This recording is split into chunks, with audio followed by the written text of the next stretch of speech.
ओम नमः शिवाय। दोस्तों, हर हर महादेव। शिव भक्ति ज्ञान चैनल में आपका स्वागत है। कैसे हैं आप?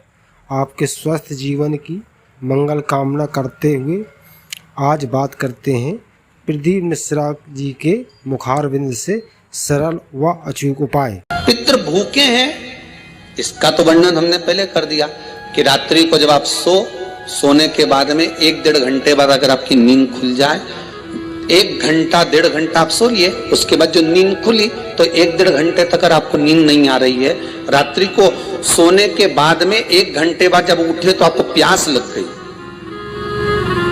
भूख लगने लगी, प्यास लगने लगी कि मेरे को पानी पीना पड़ेगा, घबराहट हो रही, पानी पीना पड़ेगा। 1-1.5 घंटे सोने के बाद अचानक नींद खुले और आपको प्यास लगे, समझ लेना आपके पितृ भूखे हैं और प्यासे हैं।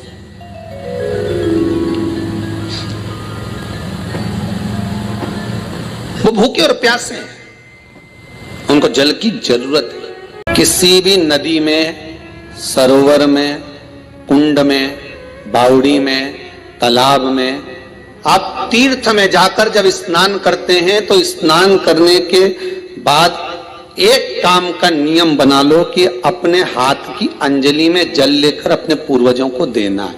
प्यासे रहते हैं। 3 वृक्ष पितरों के तुल्य हैं। नैमिषारण्य की कथा में भी कहा था 3 वृक्ष पितरों के तुल्य हैं। पहला पीपल, दूसरा बट वृक्ष, तीसरा बेलपत्र का वृक्ष। ये पितरों के तुल्य हैं। अगर आपको रात्रि में नींद नहीं आ रही है, ऐसा लगता है कि रात्रि को 1 घंटा 1.5 घंटा सोने के बाद कुछ गलत गलत विचार आने लगते हैं, नींद सुबह 3 बजे तक 4 बजे तक नहीं आती, 4 बजे के बाद फिर नींद आती है, तो एक प्रैक्टिकल जरूर कर देखना। एक प्रैक्टिकल करने में क्या जाता है, प्रयास करने में क्या कुछ जाता है क्या? प्रैक्टिकल कर देखना कि कहीं सीओर वाला महाराज झूठ तो नहीं बोल रहा है, तो प्रैक्टिकल करने में कुछ नहीं जाए। 1 लोटा पानी लो, उसमें थोड़ा सा कच्चा दूध डाल लीजिए, श्राद्ध पक्ष चल रहा है, बेलपत्री का पेड़ या पीपल का पेड़ या बट का पेड़, इन पेड़ के नीचे ले जाकर उस दूध को दोपहर में सुबह 10 बजे से लेकर 12 बजे के बीच में ले जाकर चढ़ा दीजिए।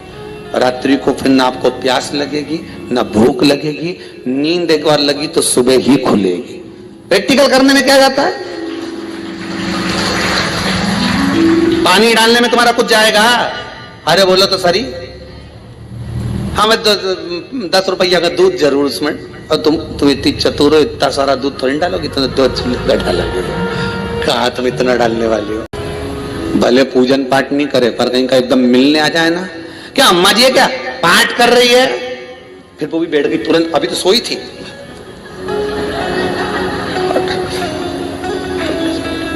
तुरंत क्या पंडित जी हैं क्या, उनसे थोड़ा काम है, अभी माला जप रहे हैं, मालूम पड़े पंडित जी तो आराम से सेव फल खा रहे थे। अब प्लेट सोफा के नीचे घुसे, तुरंत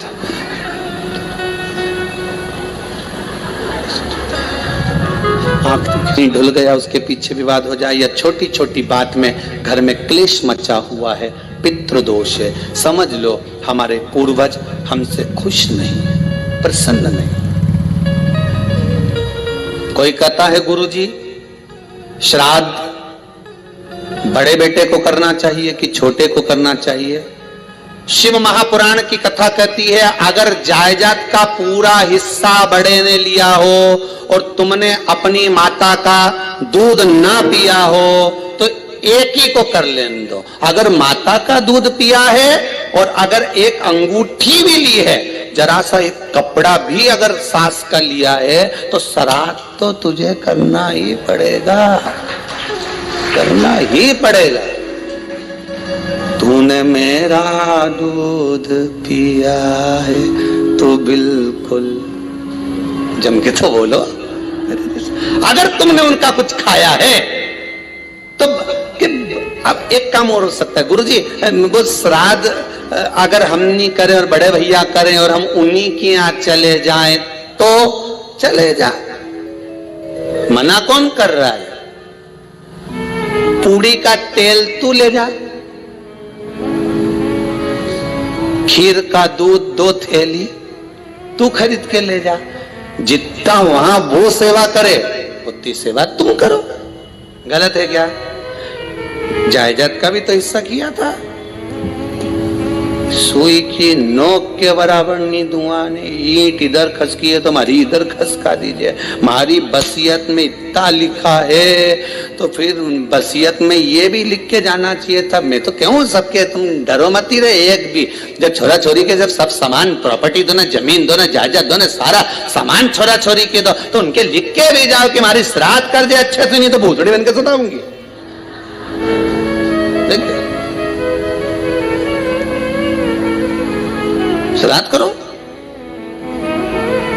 कितना दिया तुमको? बोलो ईमानदारी से बोलना, कितना दिया? ढेरों में। और एक बात बहुत अच्छे से कहूंगा, आप लोगों के जीवन में उतरे। अगर मायके में भाई, मायके में भाभी, मायके के लोग अगर आपके माँ बाप का श्राद्ध नहीं करते हैं तो बेटी भी अपने माता पिता का श्राद्ध कर सकती है। उसने भी दूध पिया है अपने माता पिता का, पर वो श्राद्ध का भोजन कौन कराएगा? बेटी का पुत्र हो, बेटी की पुत्री हो, वो कराए। और नाम वो नाना नानी का ले ले करे। अगर वो नहीं कर रहे हैं, वो नहीं संभालते, वो नहीं जानते, तो आप करो। 2 भाग होते हैं। जब एक रोटी गाय के मुख में दी जाती है, गाय के मुख में जब हम रोटी देते हैं, एक रोटी जब देते हैं, या तो गाय के मुख में 16 श्राद्ध में जब रोटी देते हैं तो रोटी को बीच में से तोड़कर, रोटी का जो भाग होता है उसको, मतलब ऊपर से फुलका का परत नहीं निकालना है। रोटी जो सीधी सीधी है ना, जैसे ये रोटी है तो इसको बीच में से तोड़ लिया, 2 भाग विभाजित कर लिया, नीचे वाले भाग में भी थोड़ा सा गुड़ शक्कर रख लिया, ऊपर वाले भाग में भी गुड़ शक्कर रख लिया, एक के ऊपर एक रोटी को रख लिया, वो गाय को दी। तो अपन श्राद्ध पक्ष में 2 पूड़ी का प्रमाण है कि गाय को 2 रोटी दी जाती है, कुत्ता को 2 रोटी दी जाती है। 2 पूड़ी रख के देते भी देते, आप लोग तो देते होगे। 2 पूड़ी के ऊपर पूड़ी रखकर, थोड़ा सा मीठा रखकर, नमकीन रखकर, कुत्ते को भी देते, 2 पूड़ी तोड़कर कागा को भी देते। 2 पूड़ी का प्रमाण कहां से आया? 2 भाग रोटी के टुकड़े का प्रमाण कहां से आया? श्राद्ध पक्ष में ही ऐसा क्यों किया जाता है? बाकी के समय पर तो कोई ऐसा 2 पूड़ी का प्रमाण ही नहीं, पर श्राद्ध पक्ष में ये क्यों कहा जाता है कि पूड़ी के ऊपर पूड़ी रख दे, उसमें मीठा रख दे, खीर शक्कर रख दे, गाय को दिया, कुत्ते को दिया, कागा को दिया, ऐसे क्यों कहा जाता है? उसका कारण क्या होता है? उसका केवल एक कारण है, जो नारी ने भोजन का निर्माण करा है, जो घर की बहू भोजन बनाई है, जो घर की बेटी ने भोजन बनाया है, घर की माता ने भोजन बनाया है। महाराज, पिता पुरुष एक कुल को तारता है, बेटी 2 कुल को तारती है। जब श्राद्ध पक्ष में 2 भाग रोटी के कर गाय को देती है तो 1 भाग तो उसके ससुराल वालों को मिलता है, मायके को भी मिले, ससुराल को भी। जब गया जी का पिंड होता है तो नाना नानी सबका स्मरण कराया जाता है। 2 भाग।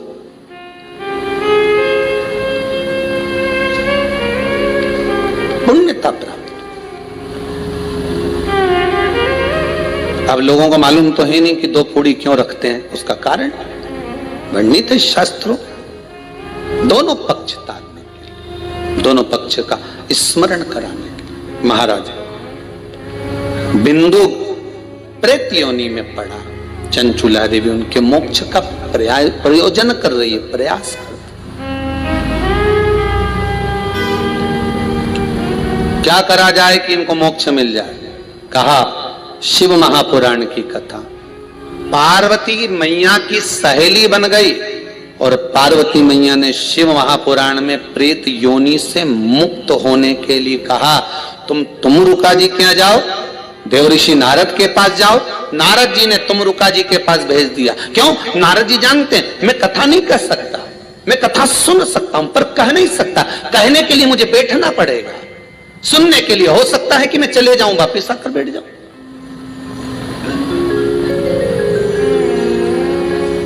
तुमरुका जी से कहा कथा कह दोगे? हाँ। कहने में क्या दिक्कत है?